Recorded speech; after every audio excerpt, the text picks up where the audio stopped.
Hello friends, welcome to yet another session on essay perspectives. The topic for today is who looks inside awakens, who looks outside dreams. Friends, before I proceed, I have a personal request. Third edition of my book Ethics, Integrity and Aptitude has unfortunately been pirated. Pirated copies are of very low paper and print quality. I urge all the readers to buy original. Original copies can be bought from this link or by scanning this QR code. So friends, every essay has to be first conceptualized as being made of various components and subcomponents.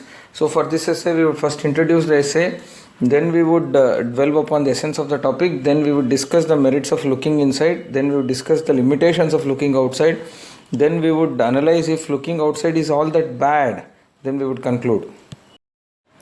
Friends, as soon as I saw this topic, I was reminded of Dr. B.R. Ambedkar. So Dr. B.R. Ambedkar, as all of us are aware, was born in a very poor family. A family belonged to the depressed classes. So his childhood was filled with instances of discrimination, humiliation and lack of perceptible possibilities in the outside world. There was no one in the outside world who Ambedkar could take as a role model. Correct. So and everybody from his community, from his neighborhood, from his village, etc., they all had considered leading a normal life, leading a life of oppression was the norm of the day. So had Ambedkar looked only outside, only thing that he could have done is, even if he wanted to have he wanted to become a great person, so it would have been just a dream, correct? But what Ambedkar did, he looked inside, he realized his potential, he realized his intelligence, he realized his strengths. Finally, that actually powered Ambedkar to not just limit himself to the outside, to limit himself to the way outside world, or to limit himself to the way people whom he could relate to lived. So he wanted to get unshackled and grow big, do bigger things. Correct? So actually that happened only because Ambedkar looked inside and realized his potential and possibilities. Correct? Had Ambedkar looked outside, perhaps you would have just dreamt of a better life and then kept quiet. Correct? Like many others. So, but it was only looking inside that awakened Ambedkar to the possibilities beyond the comfort zone. So that actually led to made Ambedkar not just dream but also translate the dreams of many people into reality. After this introduction, it is time for us to dwell upon the essence of the topic. So there are two key phrases. One is looking inside and looking outside. So first let us take looking inside. What do you mean by looking inside? Looking inside essentially means developing self-awareness, building confidence about oneself, having faith in oneself. Correct? So a person who first understands his mind, a person who first understands his personality, a person who first understands his traits, a person who understands first his strengths and weaknesses is the one who would be in a better position to design the strategies to exploit the possibilities in the outside world, to exploit the possibilities in the outside world to his advantage, for his development, for his progress. Correct? So thus a person who looks inside would first get awakened. He would know what are his strengths, and then he would try to channelize his strengths to the needy, to the gainful avenues. A person who looks inside would know his weaknesses, would attempt to correct the weaknesses or limit the weaknesses, so that his weaknesses would not obstruct his march to progress. Correct? So thus looking inside is a very essential trait. It is like developing self-awareness, developing self-regulation, and exploiting the traits or conditioning the traits to channelize one's strengths to gainful avenues. How would looking inside lead to or how would looking inside awaken a person? That is the cornerstone of this essay. So because a person who looks inside, who understands himself, has awakened to the reality, has awakened to the truth. He is not living a life of some wishful thinking. He is not leading the life of castles in the air, or whatever you may call. So basically he is confronting the real life. He is confronting the truth. So then comes looking outside. Looking outside essentially means understanding the outside world, understanding the external environment, to set one's goals, to set one's expectations, or to build expectations and hopes. In other words, looking outside also means identifying the possibilities in the outside world where a person would be able to employ his strengths to create meaningful ventures, to create entrepreneurial ventures, whatever you may call. So finally, looking inside represents one's potential. Looking outside represents the possibilities. A person who would just look outside, and a person who just look outside and get himself acquainted with the possibilities would just dream. He wants to translate those possibilities into realities, but he would just be dreaming, correct?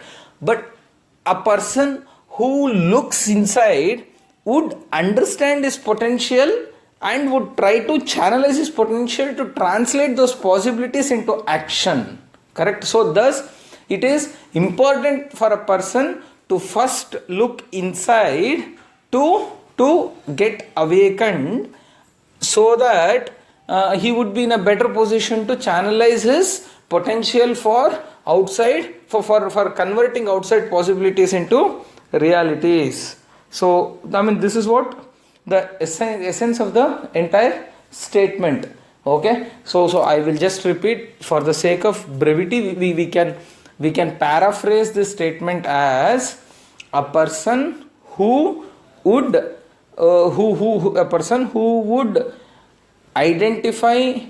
merely identify the external possibilities would end up only dreaming, correct? However, on the other hand, a person who would also look inside to understand his potential would be in a better position to channelize his potential to convert those possibilities into actions. Okay, so that means a person should first look inside to understand his strengths, so that those strengths, weaknesses, whatever, can be channelized. Okay, though that is the broad essence of the topic. So then what should one look inside and what one should look outside? See, this I have already explained it in the before discussion only, but still broadly, a person who looks inside creates self-awareness of himself, and a person who looks outside would try to familiarize him about the possibilities as well as threats.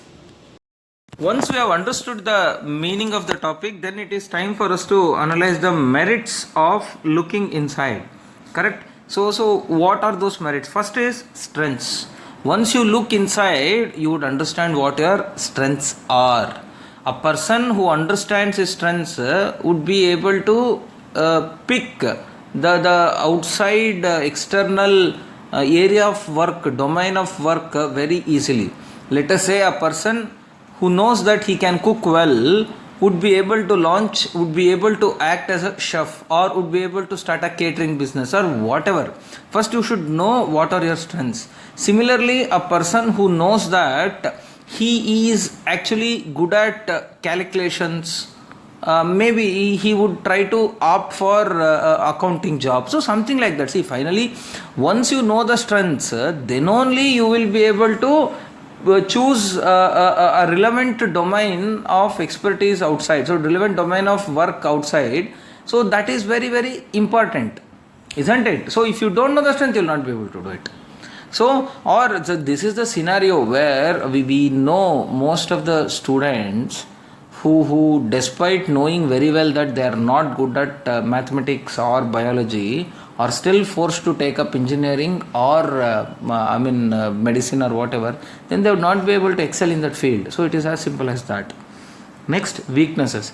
See, knowing strengths is important, but knowing weaknesses, one's self weaknesses, is more important. Because even if you are forced to take up work, or if you are forced to take up activities in the domain where you are very weak, then you would never be able to excel. You would never get confidence to proceed. You would, every time there would be a psychological crisis in your mind. Okay, so the best example is, let us say you are a person who are not aggressive. You are a very sober, poised, composed individual. Then if you are given, given the post of, let us say, a police officer, at times you will have to be aggressive, you will have to threaten the wrongdoers, create that deterrence factor, psychologically shake people. So if you are a sober kind of a person, then you would not fit into the job. So in that scenario, you should know your weakness, that you cannot shout. Or take the other way around. So you are a very aggressive person, you are very short-tempered, etc., etc. That is your weakness.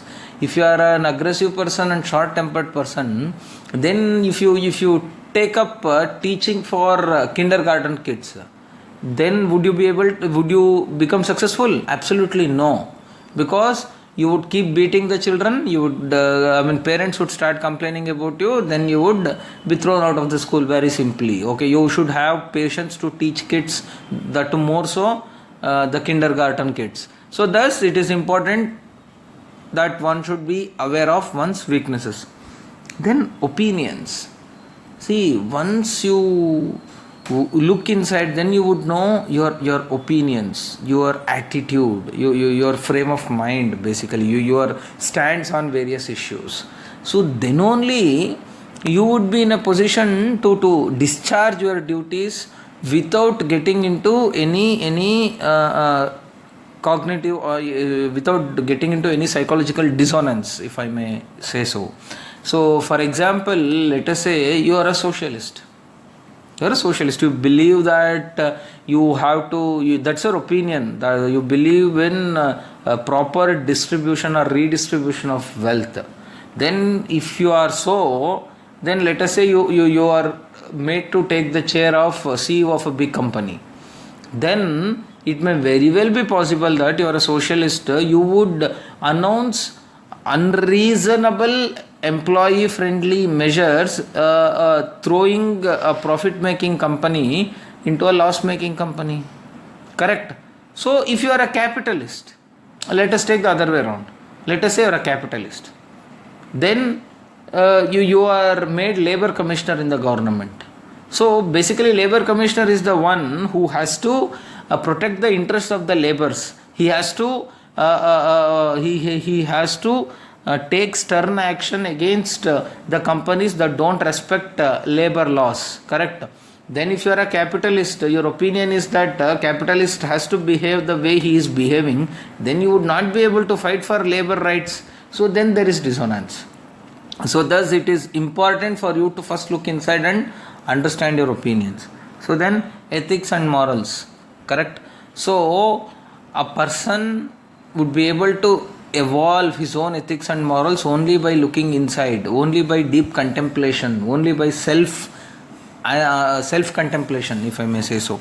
So that is possible only if a person starts looking inside. See, so many times it may so happen that a person who doesn't try to introspect himself would not evolve his own set of ethics and morals. Correct? If you don't have any ethics and your own set of ethics and morals, you would discharge the duties in a very, very haphazard fashion. Correct? Not in a very structured, requisite fashion. Okay, so thus it is important. Then confidence. Boss, at the end of the day, how do you derive your confidence from? Only when you look inside. When you look inside, you realize that in the past you have done so many things. That actually gives you confidence. So thus, a person who doesn't look inside would not get confidence at all. Correct? So you should look inside for confidence. You should think, okay, see, I this is my background, these are my strengths, I know I can write well. When I know I can write well, why should I get diffident, or why should I get demotivated for appearing in UPSC mains? Correct? So where do you get that confidence from? Only when you know that you write well. Only when you look inside and say that no, this time I have worked hard, I have made notes, I have written tests properly, diligently. So that confidence is what is needed. That will emerge only when you start looking inside. Then thought, action, sync. See, this is what I was explaining when I gave you example of a socialist working as a CEO or a capitalist working as a labor commissioner. Finally, that thought, action, sync is very, very important. See, most of the times, if the thought, action, sync mismatches, then you would not come up in any field for that matter. Correct? So you should know what your thoughts are, whether you are able to, whether your thoughts support you psychologically in undertaking an action. If that is not done, then there is a lot of mess. Then what are the limitations of looking outside? I told you, if you just look outside, you would create some hope, false hope, high expectations, unrealistic expectations. Correct? So then what are those limitations? See, first is unrealistic hopes. See, friends, all said and done, if you keep yourself only looking outside without looking inside, then you would end up creating what I call unrealistic hopes. It is good to dream, but dreaming also has to be realistic, right? So you have to you just start dreaming something without realizing that you have potential, then that would lead to unrealistic hopes. So thus it is. Just looking outside would create unnecessary, unrealistic hopes. Okay, it is important for you to first look inside and understand. So you can just dream to have a house site in moon. Correct? So that may be your dream. You look outside, you think, okay, I can have one house site in moon, and I may prefer to have one house site in Jupiter. Everything is possible, but is it realistic? No, right? I'm just giving a very figurative example. So you just look outside, you create unrealistic hopes. Hope is good, but unrealistic hope is not at all good. Next, wishes but not action. See, friends, one who looks outside without looking inside would only his all thoughts would remain as wishful thinking. They don't translate into action. Let us take the example of an UPSC aspirant himself. An aspirant who sees the DM's vehicle every day passing by his school or his home, residence every day, would just dream to travel in such a vehicle one day. Okay, that will remain as only wish. But only when will it translate into action? When he looks inside himself and says that no, for clearing UPSC, I need to be a good. I need to be good at writing. I need to be good at my English. I need to be good at say mathematics for CSAT or whatever. So then you would understand. Then you would start working on your weaknesses, and then you will become. So looking outside would not help. Next, perceptual errors. Friends, actually you look outside without looking inside. So, friends, I would actually rephrase the entire this section as limitations of looking outside without looking inside. Okay, so that would actually make it more clear.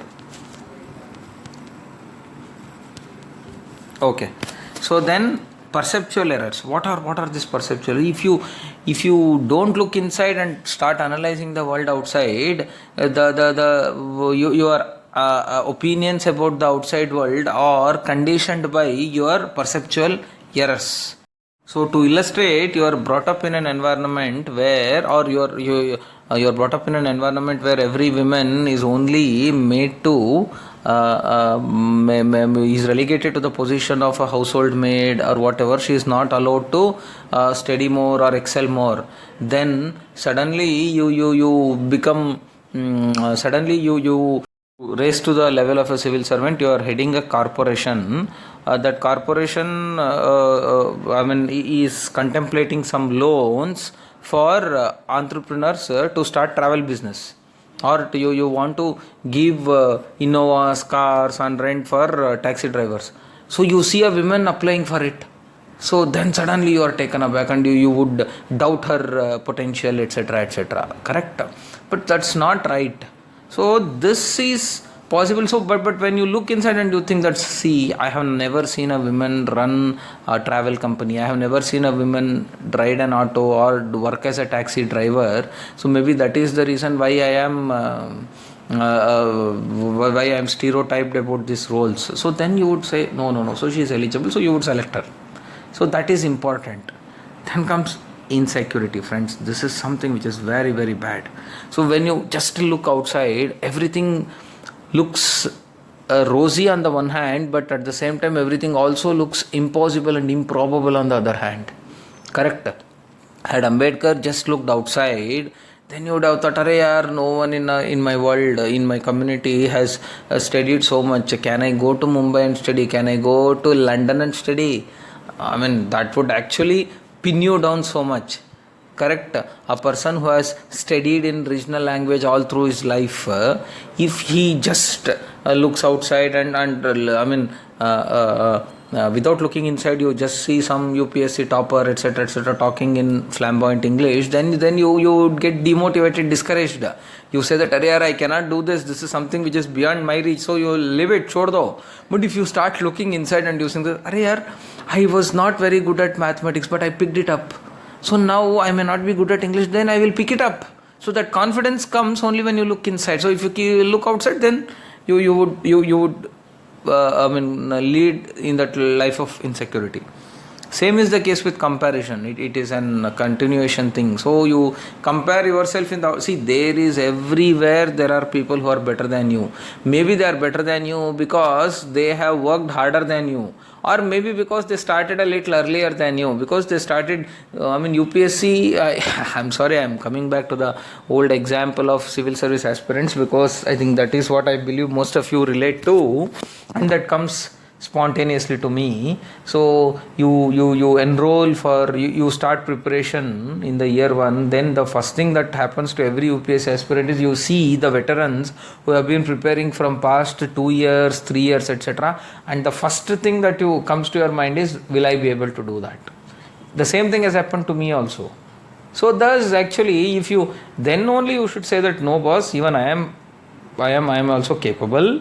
Only thing is that I am starting a little early. They have started I'm starting a little late. They have started a little early. So let me hold and I will try. I will become successful. Correct? So thus outside world leads to a lot of comparisons, which is wrong. Then uncontrollable variables. See friends, outside world is filled with uncontrollable variables. Inside world is filled with controllable variables. Whatever is in the outside world, I cannot control.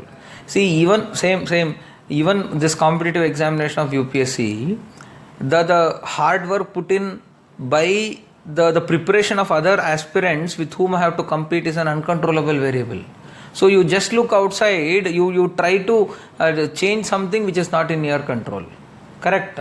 So thus things will not happen. See, finally outside world is given. You have to understand it. You have to tackle the outside world by building upon your strengths, by building upon your abilities. You cannot change outside world. You that's given. So that you have to understand. So this outside world is filled with only uncontrollable variables, and thus would actually make any attempt to just look outside futile. So friends, then after talking about so much limitations of looking outside, is looking outside all that bad? That is it okay if you stop looking outside? Absolutely no. It is important. Only when you look outside, then only your inner self gets stimulated. Correct? Only when you see the possibilities, at least you will start thinking, okay, I think I should also try to become one. You don't see outside world, then your inner self would remain in a dormant stage. You have to kindle it. You have to power it to achieve greater things. Correct? So, beyond comfort zone. See, normally the foundational attitude of any human being is to stay in a comfort zone. Okay, it is only outside world, exposure to outside world, that would push a person to go beyond the comfort zone. Correct? See, everyone is happy in his own world. Correct? Finally you get to 2 square meals a day, you are leading some dignified life, so you have a house, etc., etc. That is okay. But when will you start thinking of becoming an entrepreneur? When will you start thinking of becoming a doctor, engineer? Only when you see how doctors lead a better life, how engineers lead a better life, how entrepreneurs create better life for themselves and for others. Correct? So that thing, and but then only you will start taking risks. You would start going beyond comfort zones. Okay, a person who initially believes to stay within the means would be happy putting his salary in a fixed deposit. Correct? But only when you see someone else who is investing in stock market and start making money, then you take risk. Okay, even if my wealth dwindles a bit, it's okay. Then you come out of it and then you start investing in stock market. You go out of your comfort zone. Then only you grow. So then, channelizing one's strengths. See friends, having strengths would not help. So having strengths would help, would make sense only if they are channelized for gainful avenues. Correct? So that's what I'm saying. You may be a singer. You are a singer. You sing well. You are in a you just sing in antaksharis in your family parties, etc., etc. How does it help? You know you are a singer, you keep quiet, it doesn't help. But only when you see the outside world, so you see the outside world and you realize that there is Indian Idol competition going on. So then you try to first assess your capabilities in relation to the singers who perform on that. Then finally you may participate in that audition. Then you may win also. Correct? So, had you not known or looked for opportunities in the outside world in the form of any singing shows, orchestras, etc., etc., then perhaps you would have continued to sing only in your antaksharis, family antaksharis. Only when you realized, oh no, I think I should. Only when you look outside and you get to know of the possibilities, then you channelize your singing talent into those possibilities, and that would create history. Then reinforcing strengths. Friends, having strengths is one. Getting those strengths reinforced is second. What is this reinforcing strengths? Friends, actually, a person would become better at something only when he or she keeps doing it. Correct? So that means specialization. Correct? You may be good at tennis. Okay? Only if you search for a tennis court or tennis club and every day you start practicing, then only you become better at it. Otherwise, you may have been gifted by the God with an innate ability to play tennis. But if you don't practice in the outside world, you would not become better at it. Correct? So it is only, finally when will a person become successful? When a person understands his innate abilities and reinforces those innate abilities by the continuous practice. That is the difference between an amateur and a professional. Amateur is endowed with some ability to perform, but only by practice an amateur can become a professional. Correct? Yeah. Then being modest. Friends, so many times if you don't see the outside world, then you would may develop a false prestige. You would develop a false confidence. You would start overestimating your abilities. You may think you are the best in the world. then you may think that you are the best cook, best chef, etc. Unless you go out and eat at a few restaurants where you realize that there are people who cook better than you. So that realization actually keeps you grounded. Once you are grounded, then you attempt to beat others. Correct? So if you are not grounded, then you think you are the best and your progression stops there. Okay? So thus it is important to look outside. Friends, after this elaborate discussion, it is time for conclusion. From the above discussion, we can very well conclude that both looking inside and looking outside are important. Looking outside to decide the possibilities, looking inside to activate one's potential, thereby eventually channelizing one's potential or one's internal potential towards external possibilities, leading to converting external possibilities into realities. Okay friends, hope I have made sense. Let's catch up next week with another topic. Thank you.